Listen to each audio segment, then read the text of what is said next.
안녕하세요. 오늘은 12장의 말씀을 살펴보겠습니다. 계시록 11장에서 앞마당 교회와 밖마당 교회들의 갈등 속에서 두 증인이 죽음의 고비를 넘기고 다시 일어나서 자신의 교회로 복귀하면서 일곱째 나팔의 역사를 준비하며 마무리했습니다. 두 증인의 죽음까지가 두 번째 화해 사건으로 여섯째 나팔의 사건에 해당한다 그랬습니다. 그러니까 여섯째 나팔이 9장 13절에서 시작하여 계시록 11장 14절까지 이어진 셈인 거죠. 그 말은 이것으로 해서 밖마당의 일곱 촛대 교회 시대가 완전히 마무리가 되고 이제부터는 두 증인의 두 촛대 교회 시대로 본격 진입하게 되었다는 의미이기도 한 것입니다. 밖마당, 앞마당이라는 이 용어는 계시록의 구도를 이해하는 데 아주 핵심적인 것이기 때문에 제가 조금 의도적으로 반복 사용하며 여러분들에게 이 용어를 좀 익숙시키려 하고 있음을 잘 헤아려 주시면 좋겠습니다. 그리고 11장 15절에서 일곱째 나팔이 불리면서 본격적인 마지막 나팔의 여정이 시작되는데 그 내용이 18장까지 이어지는 만큼 그렇게 단순한 사건이 아님도 감안해서 살펴보시기 바랍니다. 일곱째 나팔 사건의 단추가 언약궤가 보이는 지성소가 열리면서 언약궤가 보이는 것으로 11장이 마무리되었고 그리고는 12장으로 이어지는 것입니다. 12장에서는 하늘에 큰 이적 두 개가 보이는 것으로 시작이 되는데 여기서 말하는 하늘은 바로 앞에서 말씀드린 언약궤가 있던 지성소의 하늘인 것입니다. 12장에서 하늘에서 보이는 큰 이적 두 개가 있는데 하나는 아이를 베어 해산이 임박한 해와 달과 12별로 장식한 어떤 신비로운 여인이 보이고 둘째는 그 아이가 태어나면 삼키려고 기다리는 일곱 머리 열 뿔의 붉은 용이 보이는 겁니다. 그러니까 여기에는 분석을 하면 세 존재가 출현하고 있는 건데 첫 번째는 아이를 뵌 여자와 두 번째 태어날 아이와 세 번째 그 아이를 잡아먹으려는 붉은 용 이렇게 세 존재인 것입니다. 과연 이 세 존재는 어떤 존재이며 어떤 관계일까요? 설명을 하려는 저도 너무 어렵기도 하고 또 모든 기독교 세계가 이해하는 방식과 너무 다르기도 하고 해서 난감한 면이 없지 않지만 그렇다고 이것을 회피할 수도 없는 노릇이니까 설명을 드려보도록 하겠습니다. 여러분들께서도 편견 없이 잘 집중해서 들어보시기를 바라겠습니다. 우선 이 광경은 일곱째 나팔의 내용 속에 담긴 내용이라는 전체 구도를 잊으시면 안 됩니다. 계시록은 아주 복잡한 것 같아도 사건의 선후가 분명하니까 어설프게 앞뒤를 잘못 연결하면 자칫 팔다리, 손가락, 발가락들이 엉터리로 조합이 될 수도 있으니까 주의해야 합니다. 12장 본문에서는 가장 중요한 주인공이 바로 곧 태어날 남자아이가 되는 것입니다.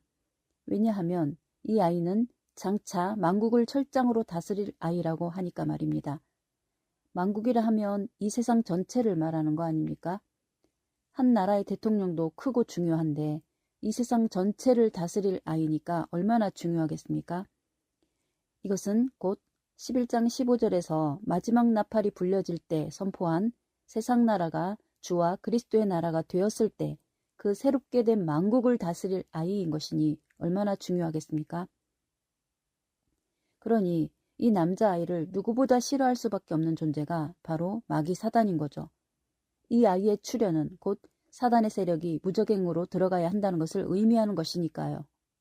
그러니 사단들도 자기 때가 얼마 남지 않은 줄을 알고 최후의 발악을 하려 하지 않겠습니까? 그러니 이런 상황을 어찌 알고 이 남자아이가 태어날 장소를 먼저 알고 입을 쫙 벌리고 아이가 나오자마자 바로 삼켜버리려고 준비를 하고 있으니 참으로 귀신이 귀신같이 알고 덤비고 있는 것입니다. 이런 현상은 모세나 예수님께서 태어나실 때도 동일하게 있었던 상황인 것도 재미있는 대칭 구조인 겁니다. 이 남자아이가 장차 만국을 철장으로 다스릴 그런 중요한 역할이라면 당연히 예수님 한 분밖에는 이런 역할을 하실 분이 없으니까 우리 기독교계는 거의 이론의 여지 없이 이 남자아이를 예수님으로 이해를 하고 있는 것은 너무나도 당연하다 해야 할 것입니다. 그러나 그렇다고 앞뒤 조건을 맞춰 보지도 않고 그렇게 단정하는 것도 바람직한 일만은 아니지 않겠습니까? 왜냐하면 이 말씀에 기록된 단어 하나를 어떻게 이해하느냐에 따라 계시록의 전체 역사가 바뀔 수도 있고 하나님의 구원 역사의 큰 틀이 뒤바뀔 수도 있는 문제이기 때문인 거죠. 우리가 남북한 이상 가족을 만나거나 어릴 때 해외 입양을 갔던 아이들이 귀국을 해서는 서로 기억도 가물거리는 옛 가족을 만나는데 그냥 이름만 같다고 무조건 가족으로 믿고 얼싸안고 반가워하면 안 되는 거 아닙니까? 살던 동네가 어딘지, 주변의 부모님이나 친인척들에 대한 기억이 서로 맞는지 등등 여러 가지를 종합적으로 확인하고 검증을 하고 나서야 서로 가족으로 믿고 받아들일 수 있는 것인 거죠. 지금 계시록의 역사는 인류가 한 번도 보지도 듣지도 못했던 역사를 맞이하는 일이고 또 너무나 생소한 용어들부터 그리고 등장인물 하나하나가 어렵고 복잡한 것들이 너무 많고 더구나 이 남자아이의 문제는 너무도 큰 문제가 아닐 수 없기 때문에 더욱 어려운 것입니다. 계시록을 잘못 배워서 이단이나 사이비에 빠지는 것도 위험하지만 정상적인 교회를 다니고 있다는 안일함으로 그냥 그런 교회의 목사님들이 가르치는 것을 무작정 믿고 받아들인다는 것도 맹목적인 신앙이 이기는 사이비들이나 매 한 가지인 것입니다. 아주 오래전에 헤어진 자기의 가족을 만나는 일 정도의 문제가 아니고 어찌 보면 온 인류의 운명이 걸린 중차대한 문제를 단순한 느낌으로 결정할 수는 없는 거죠. 더구나 가짜 예수들, 가짜 하나님들이 난무한 이런 상황에서는 더더욱 신중에 신중을 거듭해야 할 것인 겁니다. 그래서 이사야 8장 20절에서는 마땅히 율법과 증거의 말씀을 좇을지니 그들의 말하는 바가 이 말씀에 맞지 아니하면 그들이 정녕 아침빛을 보지 못하리라 하지 않았습니까? 아침빛이 무엇이겠습니까? 새벽별이신 예수님을 말하는 것이겠죠. 그러니 성경이 말하는 것을 그대로 믿고 따라야지 예수님을 만날 수 있다는 것인 겁니다. 우리는 지금 성지순례를 하고 있거나 역사 박물관을 관광하는 것이 아니고 예수님의 재림을 맞이할 수 있느냐 아니냐를 놓고 온 인류의 생명과 운명을 걸고 나아가 천국과 지옥을 놓고 씨름을 하는 순간들이니 어찌 긴장하지 않을 수 있겠습니까? 그러면 계시록 12장 상황을 놓고 보면 과연 이 남자아이가 예수님을 말하고 있는 건지 아닌지부터 한번 차근차근 앞뒤를 맞춰 보도록 할 테니까 여러분들도 깊이 생각하시면서 들으시고 이것으로 속이 차지 않으시면 유튜브에 올라있는 수많은 계시록 12장에 관한 영상들을 다 뒤져서라도 참된 진리를 찾으시기를 바라겠습니다. 우선 첫 단계로 이 아이가 예수님이라고 전제를 하고 생각을 해보겠습니다. 만약 이 남자아이가 예수님이시라면 이 아이를 잉태하고 있는 여인은 누구여야 할까요? 당연히 처녀의 몸으로 예수님을 잉태했던 마리아가 되어야 마땅할 것입니다. 그러면 이 여자를 마리아라고 생각을 한다면 그러면 아이가 태어나면 삼키려고 기다리고 있는 7머리 10뿔의 붉은 용은 누구로 이해를 해야 할까요? 이것은 예수님을 죽이려고 혈안이 되었던 서기관과 바리새인들로 봐야 할까요? 아니면 아기 예수님을 죽이려고 온 베들레헴 주변의 2살 이하의 아이들을 다 죽이려고 한 헤롯으로 보아야 할까요? 아니면 빌라도로 표현을 해야 할까요? 이 정도로 적당히 끼워 맞춰 놓으면 그런대로 그러면 이 남자아이는 예수님이 맞구나 하고 넘어갈 수도 있겠죠. 먹고 살기도 바쁜 현실에서 안 그래도 머리도 복잡한데 누가 이런 정답에 토를 달겠습니까? 그냥 대충 그렇게 알고 믿으면 되는 거죠. 그런데 문제는 이 여자나 붉은 용의 행적이 12장으로 끝나는 것이 아니고 계속해서 18장까지 이어지고 있다는 것이 문제인 것입니다. 그런데 당장 여기서 하나 의문점이 생길 수 있는 것이 지금 12장에 큰 이적이 펼쳐지고 있는 장소는 바로 언약궤가 있는 지성소였는데 예수님께서 태어나신 장소가 과연 언약궤가 있는 지성소였던가 하는 것입니다. 그렇다면 혹시 예수님께서 누우셨던 말 구유가 혹 언약궤는 아니었을까요? 문제는 이뿐만이 아닙니다. 왜 거룩한 지성소의 두 증인의 촛대교회 안에 사단 마귀의 본체인 7머리 10뿔의 붉은 용이 버젓이 들어와 있느냐 하는 것입니다. 그리고 13절을 보시면 남자아이를 낳은 후에 여자는 용의 핍박을 못 견뎌서 광야로 가서 한때 두때 반때 동안 피난살이를 한다고 하고 그 붉은 용은 또 여자를 죽이려고 혈안이 되어 있다는데 이런 일이 마리아에게 있었던 일인가 하는 것입니다. 그리고 이것으로도 끝이 아닙니다. 한 장 넘어 13장으로 가시면 그 7머리 10뿔의 붉은 용이 자기랑 똑 닮은 7머리 10뿔 짐승을 이용하여 또 하나님의 성전을 42달 동안 짓밟는 일도 있다고 합니다. 이런 사건은 어떻게 설명을 해야 할까요?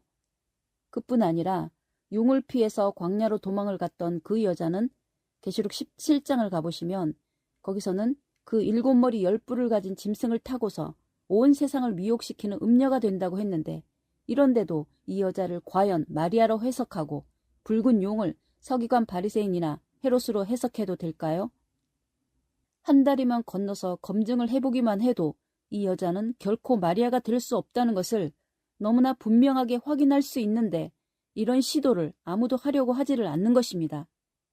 그냥 천국을 가든 지옥을 가든 무조건 함께하기로 도원결의라도 한 걸까요? 진리라는 것이 그런 식으로 결정할 수 있는 것인가요?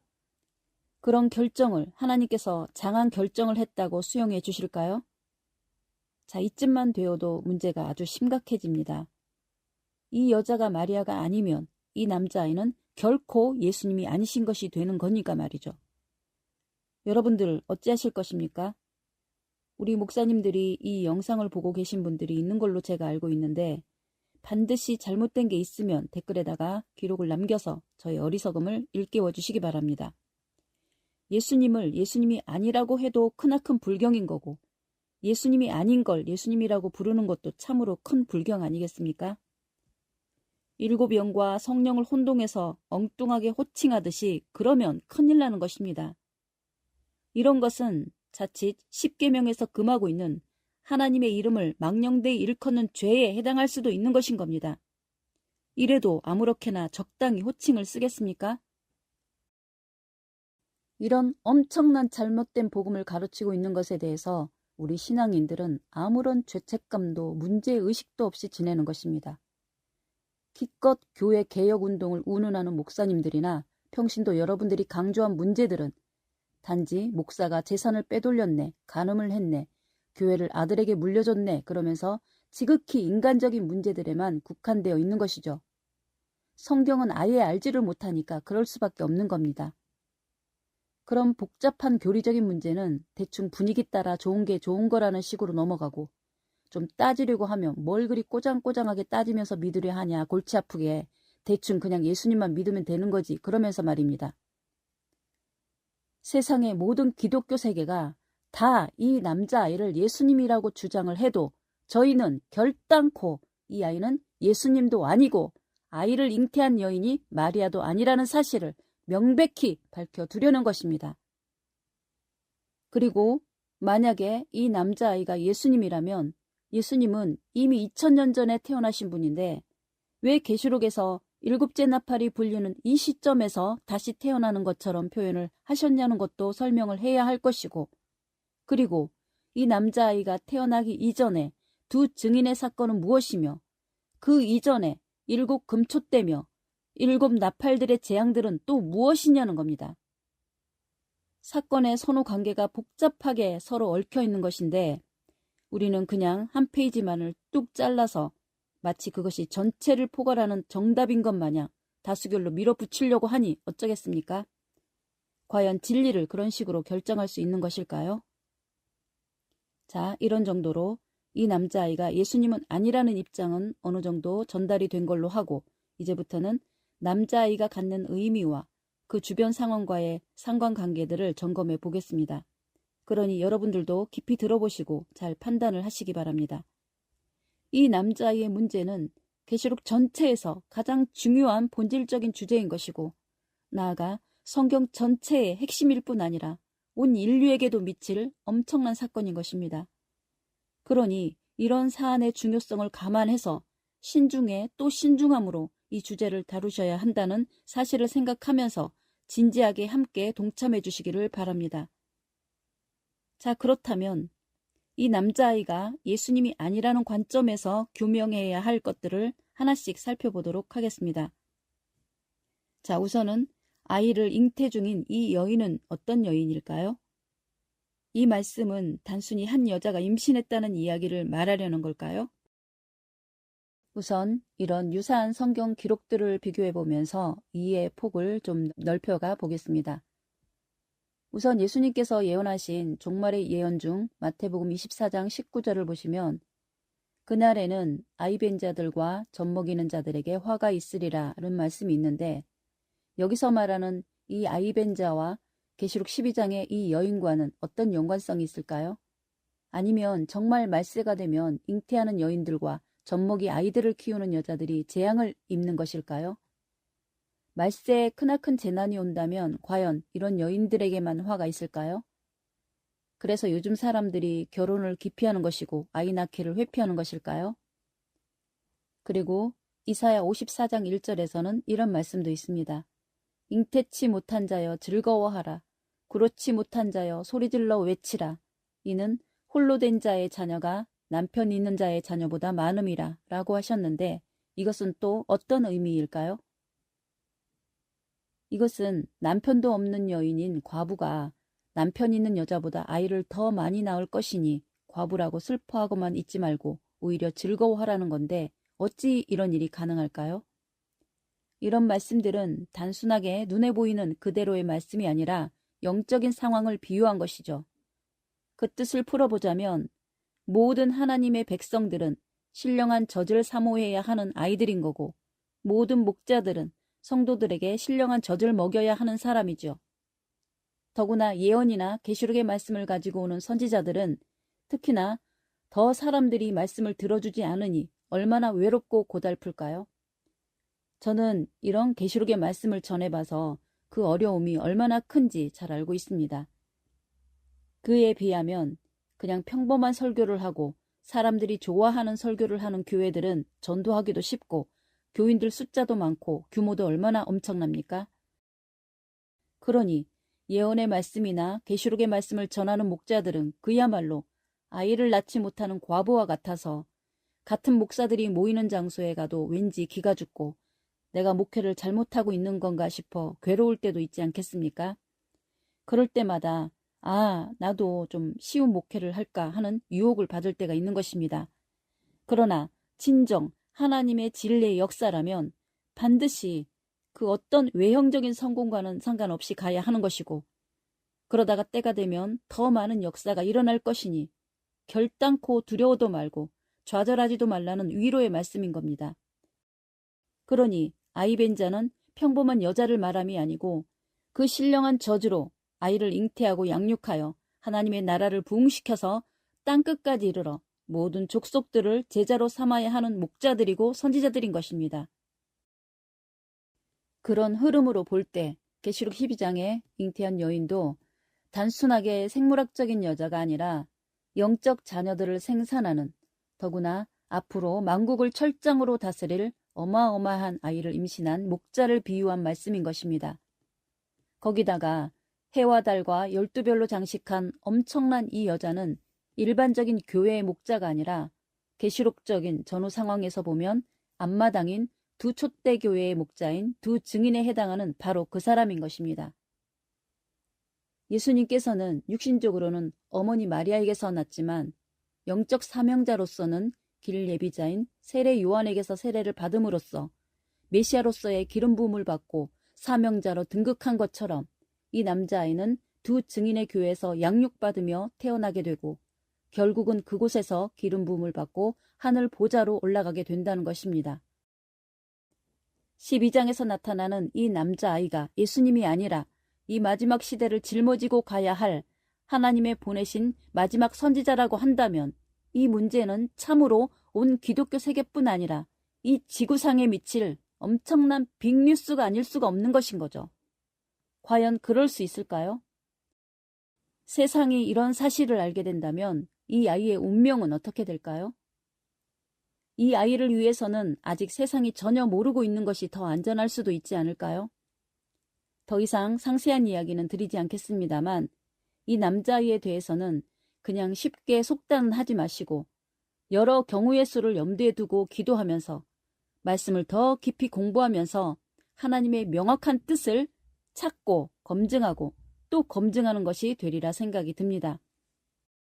그렇게 하는 것이 또 이 마지막 시대를 준비하는데도 여러 가지 안목을 더 폭넓게 방향을 잡아갈 수 있을 거니까 여러분들도 그냥 무조건 비판적으로만 보실 게 아니라 저희가 설명하는 내용들을 찬찬히 분석하며 되새김질을 해보며 기도를 해보시는 것도 하나님께서 기뻐하시는 마음가짐이 분명할 것입니다. 너무나 민감하고 위험한 주제이기는 하지만 그렇다고 언제까지나 회피할 내용도 아닌 거죠. 어차피 한 번은 부딪혀야 하는 거니까 맨날 남의 소리만 듣지 마시고 직접 본문의 말씀을 가지고 깊이 씨름이라도 해보는 그런 자세로 임하기를 기원드리겠습니다. 자, 다음은 그러면 이렇게 중요한 남자아이라면 성경 속에 분명히 이 남자아이에 대한 많은 예언적 말씀들이 담겨 있지 않겠습니까? 이제는 그런 말씀들을 먼저 좀 찾아보도록 하겠습니다.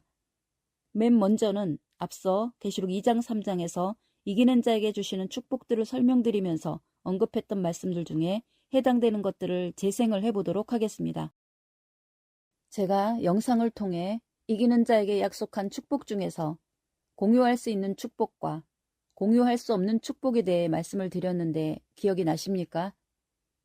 그 중에서 절대 공유할 수 없는 축복이 있다고 말씀을 드리는 것 중에 마지막 라오디게아 교회에게 약속한 축복으로 이기는 자에게는 예수님께서 이기고 하나님의 보좌에 앉은 것처럼 이기는 그도 예수님의 보좌에 함께 앉게 해주겠다는 약속이 있었습니다. 기억이 가물거리거나 안 들으신 분들은 꼭 다시 확인을 해보시면 좋겠습니다. 예수님께서 이기시고 아버지의 보좌에 앉은 것처럼 이기는 그에게도 예수님의 보좌에 함께 앉게 해주겠다는 말씀이 그냥 한번 해본 소리가 아니라면 분명 누군가는 예수님의 보좌에 함께 앉을 만한 축복을 받을 사람이 이 마지막 시대에 나올 수 있다는 말씀 아니겠습니까?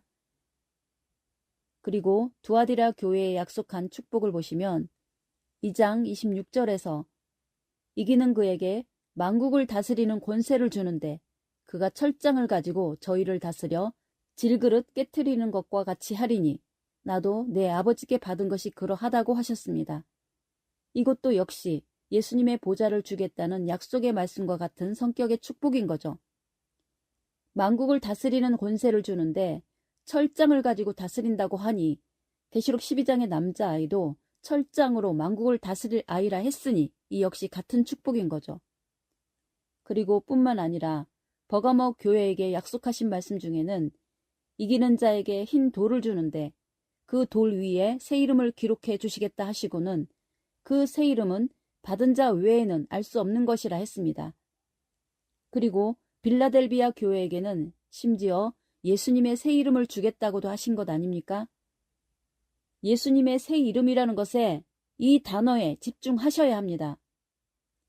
찬찬히 본문의 말씀들을 찾아서 대조하시면서 깊이 묵상해 보시기 바랍니다. 이 새 이름에 대해서는 이사야 62장 2절에서 나오는 새 이름에 대해 설명을 하면서 새 이름에 담긴 의미를 설명을 드렸는데 기억이 나시는지 모르겠습니다. 이것은 정말로 구약의 유대인들의 입장에서는 절대 하나님의 이름 대신에 예수라는 새 이름은 절대 받아들일 수 없는 것이었습니다. 유대인들은 지금까지도 예수님의 이름을 받아들이지 않고 있지 않습니까? 그런 것처럼 가히 계시록에서는 예수님의 이름을 대신할 새 이름이 주어질 것에 대해 말씀하고 계시니 만약에 그런 존재가 있다면 바로 계시록 12장에 이 남자아이여야 하지 않겠냐는 것입니다. 그리고 계시록 19장 11절에서 13절을 보시면 거기에는 하늘이 열리고 거기에는 백마와 탄자가 있는데 그 이름은 충신과 진실이라. 그리고 공의로 심판하며 싸우는데 그 눈이 불꽃 같고 그 머리에 많은 면류관을 쓰고 있는데 그 면류관에 이름이 하나 쓰여 있는데 그 이름은 자기밖에 아는 이가 없더라 라고 기록하고 있습니다. 그런데 잘 보시면 이 백마탄자는 어느 누가 보아도 예수님을 말씀하시는 것이 분명한데도 왜 이름이 예수님이 아닌 것처럼 말씀을 하시고 또 그 이름은 자기밖에 모른다고 했을까요? 이것은 흰 돌에 새 이름을 기록해 주시겠다고 하시면서 이 이름은 받는 자 밖에는 모른다고 하신 말씀과 일치하는 것인 거죠. 이런 말씀들이 예수님 이외에 다른 인물이 등장할 것처럼 표현하고 있는 것 아닙니까? 이것은 계시록에서만 찾아본 사례들이고요. 다른 성경들에서도 찾으려고 찾아보시면 참으로 많은 구절들이 기록되어 있음이 보이실 겁니다. 그런 걸 다 찾아드릴 수는 없고 한 두 구절만 더 소개를 드리겠습니다. 마태복음 23장 38절에서 39절을 보시면 서기관과 바리새인들에게 화 있을진저 서기관과 바리새인들이여를 7번이나 외치시고는 마지막 부분에서 보라 너희 집이 황폐하여 버림받으리라 내가 너희에게 이르노니 이제부터 너희는 찬송하리로다 주의 이름으로 오시는 이여 할 때까지 나를 보지 못하리라 그러십니다.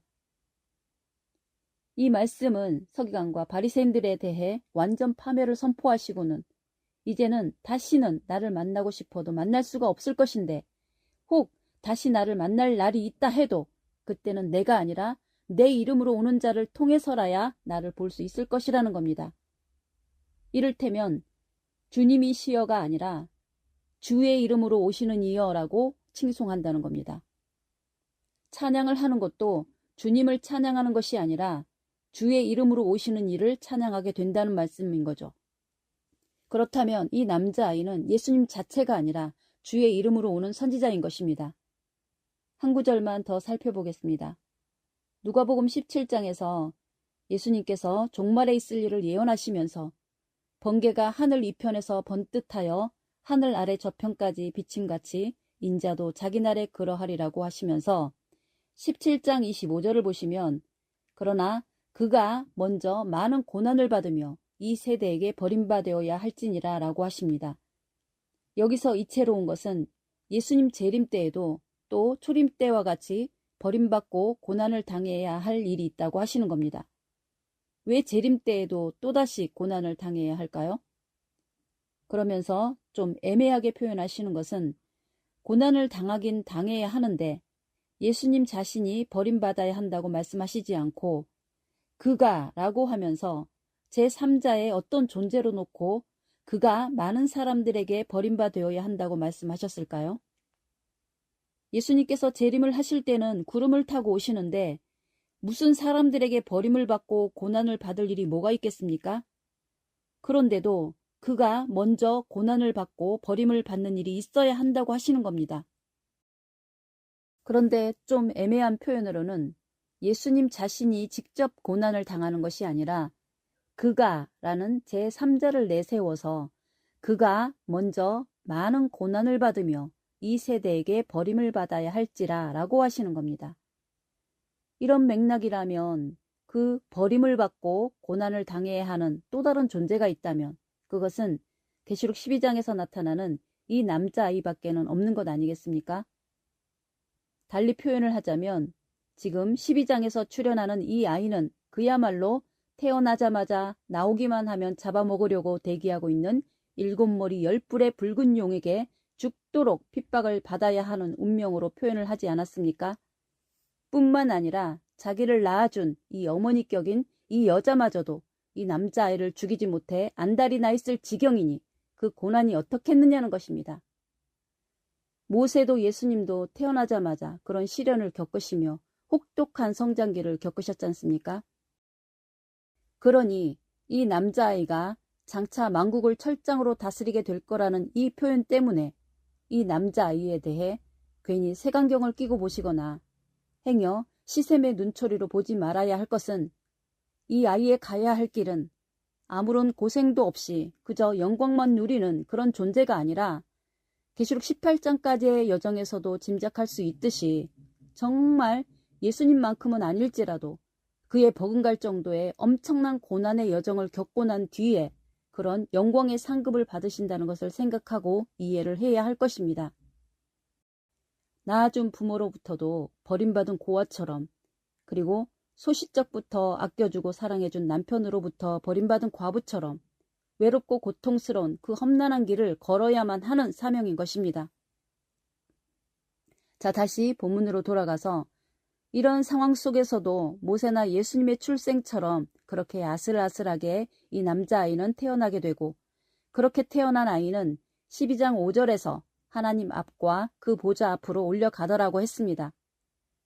그러면 여기서 하나님 앞과 하나님의 보좌 앞은 어디일까요? 저 하늘로 휴거라도 돼서 올라간 것일까요? 이 계시록적인 흐름을 염두에 두고 보신다면 철저히 성막의 구조 속에서 이해를 해야 하는 것입니다. 이 두 증인인 이 여자가 있는 지성소에서 지성소 안에 있는 언약궤, 곧 속죄소로 올라갔다는 말이 되는 것이겠죠. 속죄소는 하나님의 보좌가 아닙니까? 그래야 예수님이 앉아 계시는 그 보좌를 함께 할 수 있는 것이 될 거니까 말입니다. 그리고는 이 남자아이와 함께하는 극소수의 무리들이 15장 2절을 보시면 불이 섞인 유리바닷가에 모이게 되고, 그리고는 드디어 계시록 15장 5절에서 증거장막의 성전, 곧 언약궤의 덮개가 열리면서 마지막 세 번째 하늘의 언약궤의 시대를 시작하게 되는 것입니다. 그러나 그것은 이 남자아이를 낳은 여자와 일곱 머리 열뿔 짐승과 666의 세력들이 성남 파도같이 몰아붙이는 갖은 핍박 속에서 떠밀리고 떠밀리다시피 하면서 겨우겨우 절벽에 매달려 있는 나뭇가지를 붙들고 매달리듯이 엉겨붙어서 아슬아슬하게 언약궤 속으로 피난을 하게 되는 상황인지라 제대로 안식을 누린다고 할 수가 없는 절박한 상황인 것입니다. 그도 그럴 것이 아직 18장까지의 재난을 다 마치려면 까마득하니 어찌 안심할 수 있겠습니까? 이런 장면들을 상상해 보시면 어떻습니까? 무슨 재난 영화의 한 장면 같지 않습니까? 이것에 대해 이사야 4장 6절에서는 또 천막이 있어 낮에는 더위를 피하는 그늘을 지으며 또 풍우를 피하는 숨는 곳이 되리라는 말씀과 같은 상황인 것입니다. 이사야 26장 20절에서는 이렇게 말씀하십니다. 내 백성아 갈지어다. 네 밀실로 들어가서 네 문을 닫고 분노가 지나가기까지 잠깐 숨을 지어다 라고 말씀하십니다. 어떤 재난 영화보다도 더 숨막히는 아슬아슬한 순간들이 아닐 수가 없는 것입니다. 참으로 어처구니가 없는 상황은 왜 하나님의 두 감람나무 선지자로 세움을 받고 말세 사명을 감당하는 두 증인의 교회에 어찌 사단 마귀의 괴수들인 일곱 머리 열뿔 달린 붉은 용이 그 교회에 함께할 수 있느냐는 것입니다. 두 증인도 계시록 11장에서 무저갱에서 올라온 짐승들에게 죽임을 당하더니 이제는 자기가 무저갱의 총대장격인 이 붉은 용을 끌어들여 이 아이를 죽이려고 하는 것은 참으로 난감한 상황이 아닐 수 없는 것입니다. 그렇게 찰떡궁합 같던 그 여자와 이 붉은 용은 그 아이를 낳고는 또다시 서로 싸우는 관계로 바뀌면서 여자는 광야로 도망을 가고 용은 그 여자를 죽이려고 씩씩거리고 있는 아주 웃지 못할 해프닝들이 연속 벌어지고 있으니 이런 사건들에 담긴 뜻은 또 무엇일까요? 복잡합니까? 네, 복잡하기는 합니다. 이런 계시록의 복잡한 얽히고 설키는 예언들을 어떻게 인간의 지혜로 풀 수 있으며 이런 영적인 상황들을 그냥 헬라어 히브리어 적당히 섞어서 짜맞추기를 하는 수준으로는 결코 올바른 진리에 이를 수가 없는 것인 겁니다. 설령 올바르게 풀어낸다 할지라도 앞에서 누누이 강조를 드렸듯이 목사님들은 결코 진리를 진리대로 바르게 받아들이지도 교인들을 가르칠 수 없는 태생적 한계가 있다는 것을 잊지 말아야 하는 것인 겁니다. 어쨌든 이 남자아이는 태어나게 되었고 그리고 그 하나님 보좌 앞으로 나아가기까지는 성공을 한 것입니다. 이 남자아이의 존재는 사단 마귀에게나 세상의 모든 목자들에게는 눈에 가시 같은 존재였기에 사울 왕과 다윗처럼 결코 융합될 수 없는 그런 사이였던 것입니다. 뱀의 후손과 여자 후손의 전쟁은 창세기 3장 15절의 말씀처럼 뱀의 머리가 밟혀서 완전 끝장이 나야만 멈출 수 있는 그런 전쟁인 것입니다. 이제 그 전쟁조차도 거의 막바지로 가는 중에 있으니 그래서 이 계시록의 예언은 성경 역사로나 인류 구원을 위해서나 너무나 중요한 내용인 것입니다. 모두가 자기의 포도원을 내놓기 싫다는 것이고 세금도 내기가 싫다는 것인 거죠.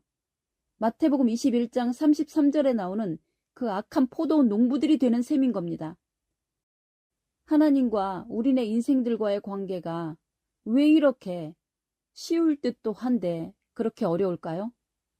그리고 왜 굳이 하나님은 이런 남자아이를 별도로 세워야 할까요?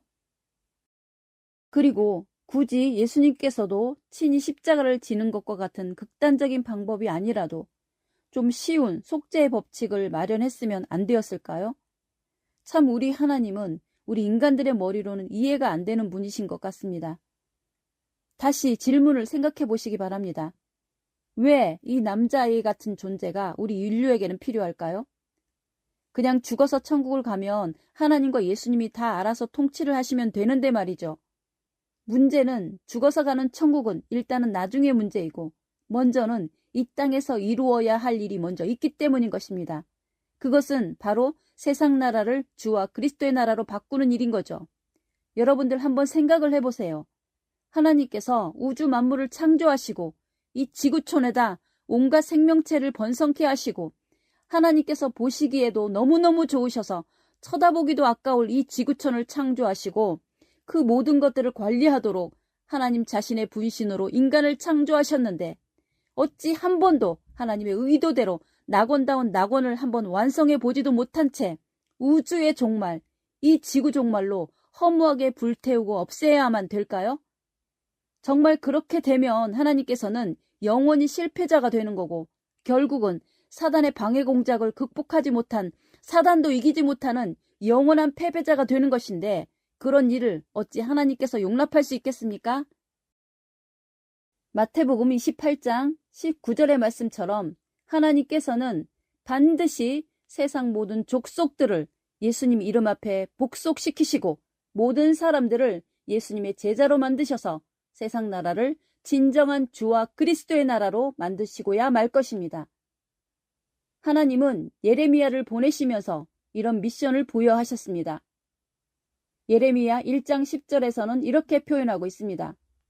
보라, 내가 오늘날 너를 열방 만국 위에 세우고 너를 뽑으며 파괴하며 파멸하며 넘어뜨리며 건설하며 심게 하였느니라. 우리 앞에 놓인 세상은 호락호락 하나님께 굴복하려 하지 않을 겁니다. 사단 마귀 역시 무적행에 순순히 들어갈라 하겠습니까? 결사항전을 하려고 하겠죠. 그러면 그럴수록 하나님의 뜻을 이루기는 어려워지는 겁니다. 그러니 철장 권세를 주신다는 겁니다. 쉽게 말로는 안 될 거니까 예레미야에게도 그렇게 파괴할 것은 파괴를 하고 무너뜨릴 것은 무너뜨리고서라도 새로 세울 것은 세워야 한다는 것입니다. 앞으로 이 남자아이가 가야 하는 길은 장미꽃 만발한 레드카펫이 아닙니다. 여호수아가 가나안 정복전을 벌이는 것과 같은 길을 가야 하는 것입니다. 가나안 7족속들은 대화와 타협이 불가능한 대상들입니다. 사랑의 하나님이시고 원수도 70번씩 7번이라도 용서하라고 하신 하나님께서 왜 그들을 진멸하라고 명령하셨을까요? 세상 나라를 주와 그리스도의 나라로 바꾸는 일은 결코 쉽지 않다는 뜻이겠죠. 어쨌든 이런 말씀을 그대로 받아들이고 아니고는 여러분들의 몫이지만 하나님은 하나님의 가셔야 할 길이 있는 것이니까 결국은 누가 이기실까요? 하나님께서 하시겠다고 하는데 누가 말릴 수 있겠습니까? 할 말은 많지만 이런 정도로 마무리를 하고 다시 정리를 하자면 계시록 1장부터 9장까지는 방마당인 7 금초대 교회에 대한 재앙의 역사였다면 10장과 11장은 7 금초대 교회와 두 증인의 두 촛대 교회와의 끝장 승부의 장면이고 12장 이후 18장까지는 이 남자아이가 태어나면서 앞마당인 지성소에서 이 남자아이를 낳은 엄마였던 이 여자와 그리고 이 여자와 한통속이 된 붉은 용에게 협공을 당하며 겪게 될 말로 표현할 수 없는 남자아이의 고난과 핍박의 여정 속에서 계시록 15장 5절에서 아슬아슬하게 언약궤에 안착하는 내용으로 전개가 되는 것입니다. 그리고 19장 이후에는 진정한 7째 나팔의 복음이 완성되어가는 내용으로 어린 양 혼인잔치와 첫째 부활의 영광을 향해 나아가는 것입니다. 이것이 계시록을 압축 요약한 것의 전부입니다. 아주 간단하지 않습니까? 알고 나면 쉬운데 모르는 사람들에게 설명하려니 엄청 복잡한 것처럼 보이는 것입니다. 자, 오늘은 12장 중심으로 이 남자아이에 대한 말씀을 드렸습니다. 그야말로 인류 구원의 희망이 되는 소식인데 우리가 듣지도 않고 믿지도 않는다면 무슨 소용이겠습니까? 끊임없이 문 밖에 서서 우리의 마음문을 두드리시는 주님을 민망하게 만들지 마시고 활짝 문을 열고 주님과 함께 어린 양의 혼인잔치의 만찬에 참여하시기를 바랍니다. 깊이 생각하시며 다가올 미래를 기대해 보시기 바랍니다. 너무너무 큰 주제라 이 영상 만드느라 참 많이도 버거웠고 부담스러웠습니다. 부디 성령의 음성을 들으시고 함께 축복으로 나아가기를 기원드립니다. 감사합니다.